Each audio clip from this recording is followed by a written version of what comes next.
Então, gente, estão dando continuidade aí sobre a questão da situação de painel em que a covariância do AI com x e t igual a zero, né? A gente acabou de falar no vídeo anterior que isso, que a gente poderia estimar por mínimos quadrados, né? Nesse caso a gente chama de mínimos quadrados agrupados, porque são várias cross-sections, né? Na verdade, quer dizer, ele estima como se fossem várias cross-sections, mas na verdade são as mesmas pessoas observadas em vários períodos de tempo. E aí, bom, a gente obteria estimadores consistentes, mas eles seriam ineficientes. Qual é a outra alternativa? Né? Outra alternativa, já que eu conheço a estrutura, né? Deixa eu passar aqui para vocês. Eu conheço a estrutura da matriz de variância e covariância, né? E basicamente a estrutura vai ter a ver com isso, né? Então a matriz de variância e covariância, ela vai ter um jeitão assim. Os elementos de covariância, bom, eu vou chamá-la de ômega, tá? Se for uma das coisas que eu não botei lá, ela vai ter um jeitão assim, sigma quadrado A mais. Já vou mostrar pra vocês, tá, gente? Aqui eu tenho que escrever primeiro.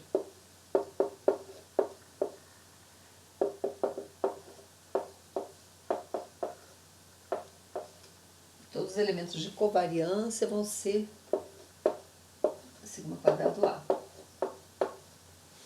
Deixa eu botar aqui para vocês verem.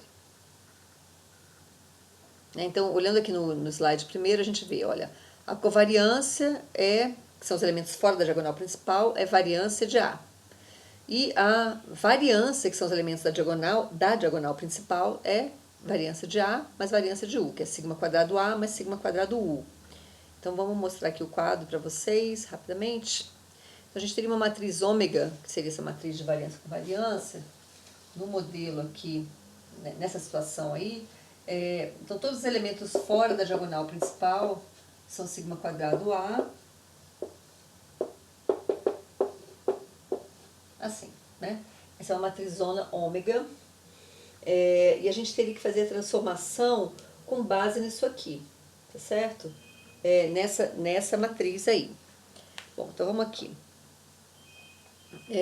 Talvez vocês não lembrem disso lá, porque vocês não fizeram notação matricial, né? Vocês pegavam lá uma estrutura de heterossedacidade lá atrás, transformavam a y e a x por ela e era isso. Aqui, como a gente usa a notação matricial nessa parte, eu ainda não cheguei nisso, mas é o que a gente vai fazer, a gente vai usar essa matriz, o inverso dessa matriz para transformar as variáveis, tá? Então, deixa eu voltar aqui para os slides. Só um minutinho. Beleza. Então, podemos usar modelos de mínimos quadrados generalizados, como no caso de heterossedacidade, para estimar modelos com correlação serial, que é essa situação aqui, né? Aquela correlação serial intrínseca, igual a variância de A.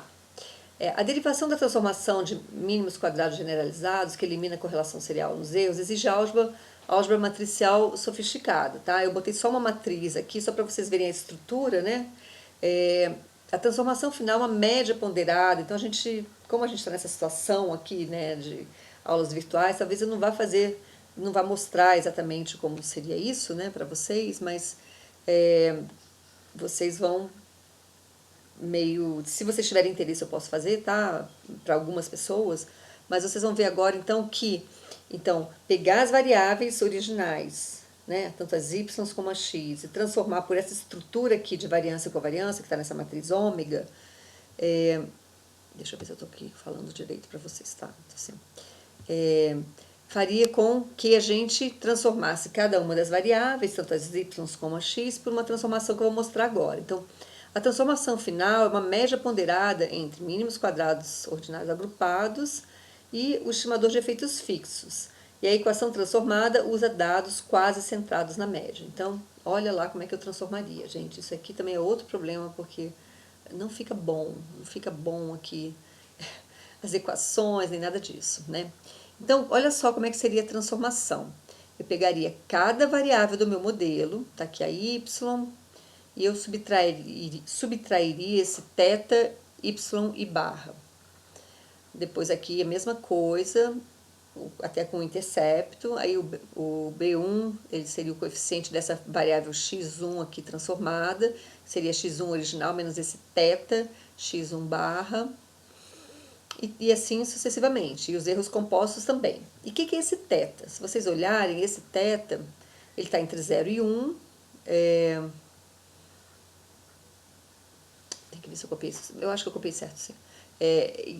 Bom, quando isso aqui é zero, né? Quando é que isso aqui é zero?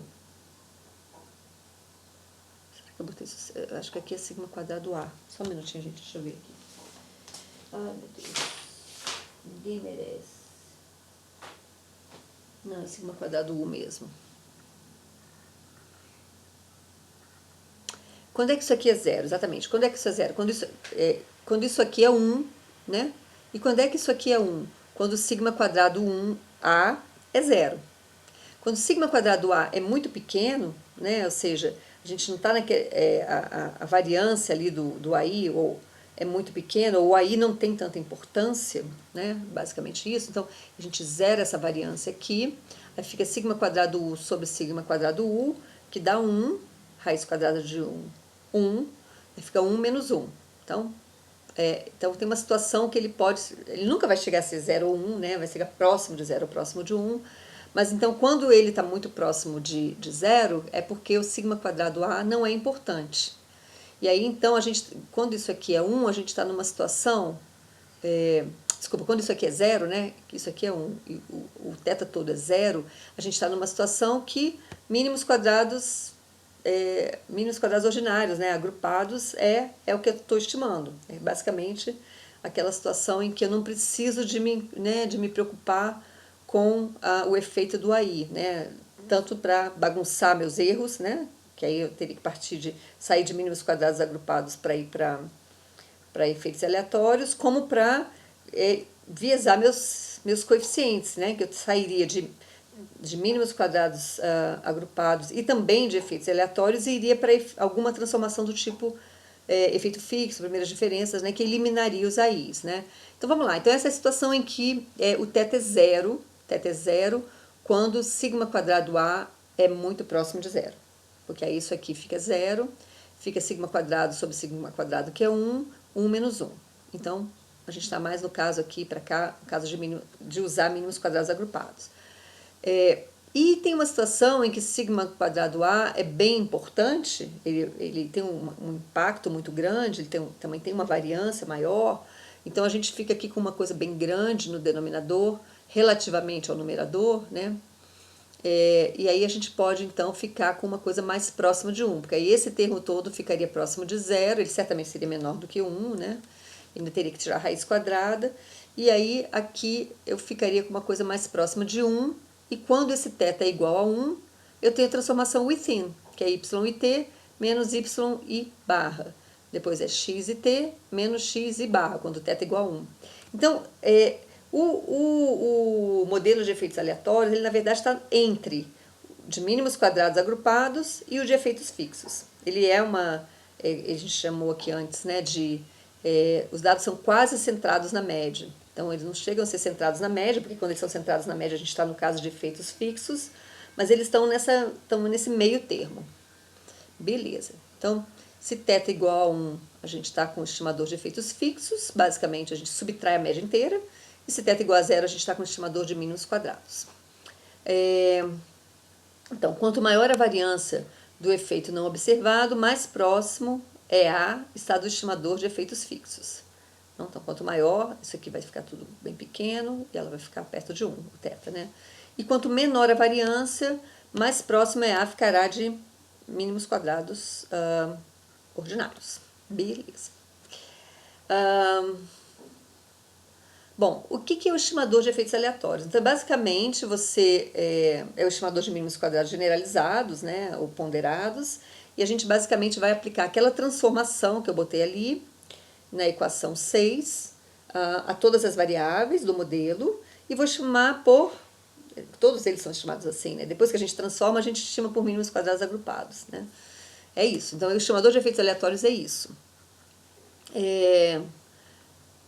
uma vantagem desse estimador, tá? Já salientando, tanto do mínimos quadrados agrupados quanto do mínimos quadrados generalizados, que é o de efeitos aleatórios aqui, é que ele consegue identificar os coeficientes das variáveis explicativas constantes no tempo, certo? Aqui eu coloquei para olhar minhas notas de aula, mas são as minhas notas de aula da pós. Basicamente eu queria mostrar essa matriz para vocês, mas eu estou mudando um pouco o jeito que eu dou o curso, até a notação, porque eu acho muito complexo fazer isso nesse quadrinho aqui pequeno, né, sem a gente estar presencial e tudo. Mas vamos lá, mas vocês não vão perder nada da intuição, nada disso. E aí o que acontece, né? Como a gente viu que, então, que o estimador de efeitos aleatórios ele está entre o de mínimos quadrados e o de efeitos fixos, então nas aplicações de efeitos fixos e efeitos aleatórios também é interessante calcular as estimativas de mínimos quadrados agrupados, né? A estimativa de efeitos aleatórios está entre efeitos fixos e MQO. Isso ajuda a entender a natureza dos vieses causados pelo termo aí. É isso que a gente vai fazer agora. A gente vai ver agora um exemplo, tá? Então, aqui o exemplo 14.4, deixa eu ver que página que ele está, para passar para vocês. O exemplo 14.4 está na página 546, né, dessa edição mais nova aí. E o banco de dados é Wage Penn, bom, para estimar uma equação de salários dos homens. Eles estão estimando a equação de salários apenas de homens. Eles usam os 3 métodos, mínimos quadrados agrupados, efeitos aleatórios, efeitos fixos, tá? Então aqui as 3 colunas. Educação e dames de raça, elas são fixas no tempo. No nosso exemplo, educação não necessariamente é fixa no tempo, né? Porque às vezes você pega uma amostra que as pessoas ainda estão se educando, uma amostra de adultos que as pessoas ainda estão se educando.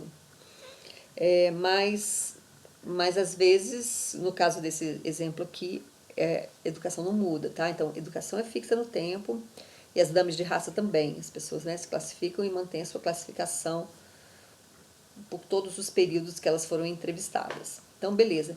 E a experiência quadrado, union, né, que é sindicato, ser sindicalizado ou casado, elas variam no tempo. Então, aí tem uma certa variação. O que a gente nota imediatamente é que, como existem, então, essas 3 variáveis, educação, Hispanic e Black, que são fixas no tempo, elas não são os coeficientes dessas variáveis não são identificadas pelo modelo de efeitos fixos, né? Só são identificados pelo de efeitos aleatórios e MQO agrupados, né? E lembrem também que elas não são identificadas por nenhum daqueles modelos lá, nem por primeira diferença, nem por LSDV.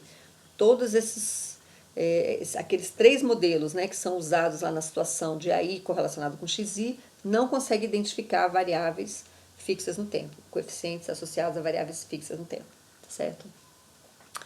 Todos os modelos incluem dummies anuais. E aí, o que a gente observa aqui desse exemplo? Que os coeficientes de educação Black Hispanic, eles são similares para o modelo de mínimos quadrados agrupados e para o modelo de efeitos aleatórios, tá? E no de efeitos fixos eles não estão lá, tá? Já o coeficiente de merit e union, eles caem muito ao se passar do efeito total do AI, né, que a gente não subtrai nada, que é o caso de mínimos quadrados agrupados, né, a gente não transforma os dados de jeito nenhum, e então a gente estaria nessa situação em que a gente não lidar de jeito nenhum com o AI, que é o mínimos quadrados agrupados, a gente não transforma as variáveis, a gente tem a situação do meio, que é efeitos aleatórios, que a gente transforma para aquele modelo quase centrado, variáveis quase centradas, né, que a gente subtrai uma fração da média, e a gente tem o último modelo que está sendo comparado aqui, que é o modelo de efeitos fixos, que a gente subtrai a média inteira, né, no tempo, né, de cada uma das variáveis. Então, se eu sou observada 5 vezes, eu vou tirar a minha média, tanto da minha y como de cada uma das x, né, no tempo, e subtrair de cada uma das minhas observações. É isso que efeitos fixos faz. E aí o que acontece? Tanto o coeficiente de merit quanto o coeficiente de union, ele vai ficando cada vez menor quando a gente vai passando de mínimos quadrados para efeitos aleatórios, para efeitos fixos. E isso é uma coisa interessante, né? Agora a gente vai voltar. Deixa eu botar aqui. Vou pegar já aquilo, não sei porque eu botei lá. Então, só para ilustrar, né, o coeficiente de merit era, com mínimos quadrados agrupados, era 0,108, né, 10,8, e depois com efeitos fixos ele está em 0,047. E com efeitos aleatórios ele é 0,064. Beleza. Bom, por que vocês, que vocês acham que isso está acontecendo? Vamos lembrar lá, sei lá, do começo do curso. Lembra quando vocês tinham problema de variáveis omitidas? Vocês já estudaram isso? A gente voltou até a falar isso, um pouquinho disso no capítulo 9, mas eu acho que era lá no capítulo, sei lá, 3 ou 5. Tem uma tabelinha, ela é bem bonitinha. Deixa eu até ver qual é o capítulo aqui. Eu acho que era o capítulo 5. Eu lembro dessa tabela. Porque acho que o 3 está muito no começo. Mas pode ser que seja o 3, sabia? Mas acho que no 3 vocês estão aprendendo a derivar, né? Essas coisas. Ai,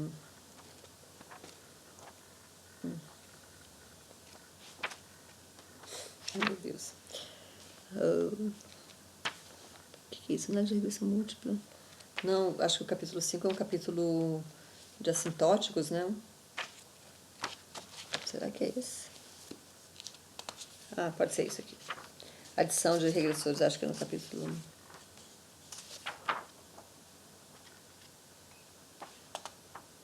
Problemas adicionais, análise de resíduos. Ih, gente, não sei, alguém... Pena que vocês não estão aqui para me responder, né? Porque senão vocês já saberiam. Ai, meu Deus.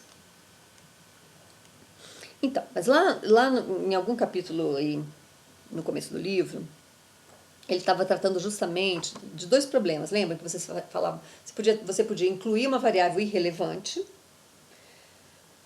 que na verdade não teria efeito de viesar nada, né? Não viesaria, só mexeria com os erros, né? Com a variância dos erros, variância dos coeficientes.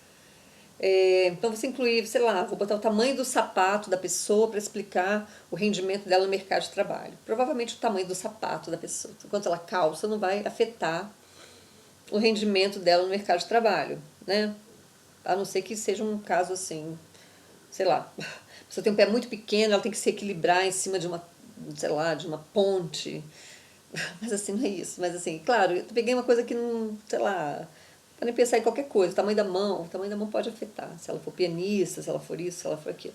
Mas assim, uma coisa que não tem nada a ver, você vai lá, bota para explicar uma variável irrelevante, ela não vai vezar os seus coeficientes, mas ela vai aumentar o seu erro, né? Bom, a variância do erro. Beleza, então essa é uma alternativa. Mas tinha uma outra situação em que você tinha uma variável relevante, que você não incluía no modelo, né? E que dependendo da correlação dessa variável relevante, né, ela deveria fazer parte do modelo, que ficou de fora. Então, dependendo da correlação dela com as variáveis que foram incluídas no modelo, vocês calculavam meio a direção do viés. Lembram disso? Por que eu não estou achando isso agora? Se eu sempre uso essas tabelinhas, até nas minhas provas. Só porque eu quero, né? Eu não acho, né, gente? Vamos lá.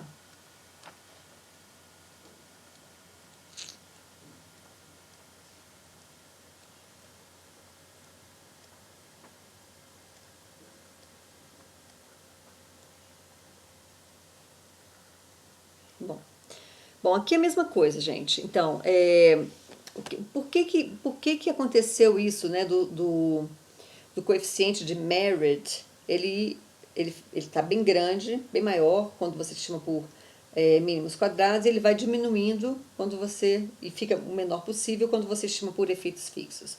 Por quê? Porque, na verdade, quando você estima por mínimos quadrados, você não está fazendo nada com o AI. Você está deixando que a correlação lá do AI, ela esteja lá em pleno vapor, né, afetando os seus coeficientes, né? Então, basicamente, a gente tem um coeficiente maior quando a gente estima por mínimos quadrados, quando a gente não faz nada com o AI, deixa a correlação dele correr solta.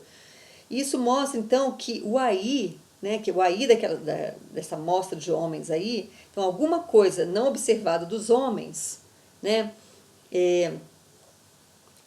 alguma coisa não observada dos homens está correlacionada com eles serem casados e que está correlacionada com quanto eles ganham. É isso que está dizendo. Então, o AI está correlacionado com ser casado e também está correlacionado com a variável que você quer explicar. Quando você tira esse efeito do AI, né, o coeficiente cai. Porque aí que acontece? Você tira, você rompe a correlação do AI com ser casado e você fica só com o efeito de ser casado. Né? Então, se você pensar num exemplo lá de cross-section, quando você traz alguma proxy de habilidade, a gente viu isso no capítulo 9, né, aptidão, para dentro do modelo, aquela correlação que existia entre aptidão e educação, ela meio é que a gente controla para aquilo. Né? Porque quando você estima um coeficiente, uma equação de rendimento só com a variável educação, o coeficiente de educação está pegando realmente os anos de estudo, mas também está pegando a sua aptidão, que elas são positivamente correlacionadas. Então, normalmente dá um coeficiente maior quando você não traz a proxy de aptidão para dentro do modelo. Né? Então, você obtém um coeficiente maior, porque aquele coeficiente está lidando com duas coisas, não só com o seu nível educacional, mas com a correlação positiva que a educação tem com a aptidão. Quando você controla de alguma forma para a aptidão, o coeficiente de educação cai. Aqui é a mesma coisa. Então, aqui o que aconteceu? Aqui o que aconteceu, vocês vão ter que achar essa tabelinha depois e me falar onde estão, gente. Porque eu não estou achando agora, não. Eu tinha a impressão que era no capítulo 3, mas depois eu achei que o capítulo 3 era muito comecinho para ter essa tabela. Ah, achei? Achei. É no capítulo 3 mesmo. No capítulo 3, se você olhar ali na página 94, ele vai falar justamente de uma variável, quando uma variável x2 é omitida, a equação tem só x1 como explicativa, uma x2 é omitida, e dependendo da correlação entre x1 e x2, né, vai afetar o beta da variável que foi, né, de uma forma ou de outra. Beleza. Então, vocês olhem lá depois na página 94, tá, do capítulo 3. Bom, então aqui o que aconteceu? O que aconteceu aqui é que os homens casados, aparentemente, né, pelos resultados que a gente está encontrando aqui, os homens casados, deixa eu pegar aqui o exemplo de novo. Então, quando eliminamos totalmente o efeito não observado usando efeitos fixos, né, que é com o modelo de efeitos fixos, no final a gente elimina o efeito do que quer que faça com que o homem seja casado e também ganhe mais, né? E aí, então ele fala que é o seguinte, que esse ágio de casado cai para 4,7, né? Quer dizer, o quanto que as pessoas ganham mais por serem casadas. A queda do prêmio é consistente com a ideia de que os homens mais capazes, como capturado por um efeito não observado mais alto, né? Então aqueles que têm o AI mais alto, têm também maior probabilidade de serem casados. Então, quando você deixa esse efeito do AI livremente no modelo, né, ele afeta a probabilidade da pessoa ser casada e também afeta a probabilidade dele ganhar mais. Então, são os homens mais capazes, né, que ganham mais. Beleza. E aí, eu botei essa pergunta, é uma das perguntas aqui, né, o prêmio por union, estimado por efeitos fixos, é cerca de 10 pontos percentuais mais baixo do que o estimado por mínimos quadrados agrupados. O que isso sugere sobre a correlação entre union e o efeito não observado? Agora pensando lá nos Estados Unidos, tá, gente? Lá nos Estados Unidos, você fazer parte de uma union, uma coisa é um big deal. Assim, você vê aqueles assim, bombeiros hidráulicos, essas pessoas, esses trabalhadores assim, que vêm na sua casa consertar, se eles são de uma union, eles ganham. Eles andam de Mercedes, gente. Assim, é uma coisa chocante, assim, é impressionante. Então, aqui está mostrando a mesma coisa, que parece que os homens que conseguem se fazer parte de uma union também são os mais capazes, entendeu? Então tem uma relação entre você fazer parte da union e ser mais capaz de já ganhar mais. Lá nos Estados Unidos. Aqui no Brasil já é um pouco diferente, assim, esses estudos de sindicato aqui no Brasil apontam para uma coisa um pouquinho diferente. Deixa eu botar aqui meu livrinho. Bom, aí vamos lá.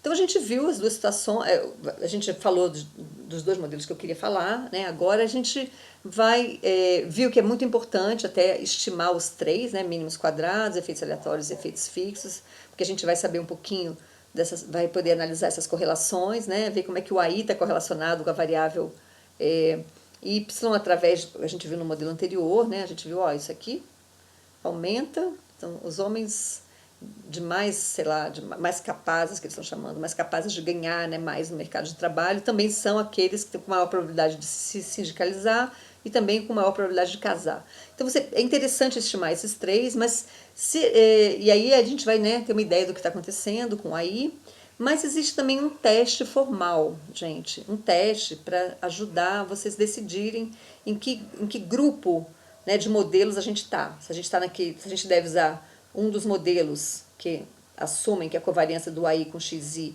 é igual a zero, que seria mínimos quadrados agrupados e efeitos aleatórios, ou se a gente deve usar o outro grupo de modelos que assume que a covariância do AI com XI é diferente de zero, que aí você usaria ou efeitos fixos, ou primeira diferença, ou a regressão das variáveis dummy.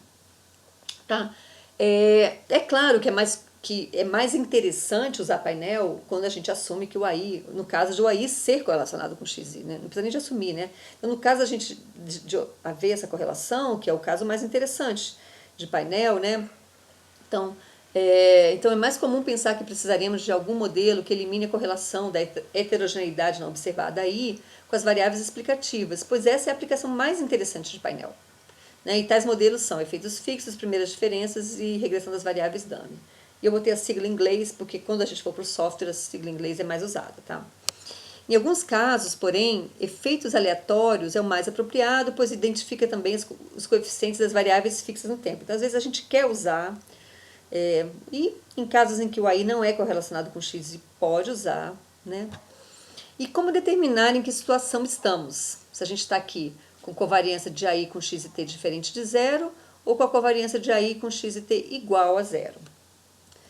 Aí, bom, existe um teste para isso, mas a gente vai parar o vídeo e começar de novo.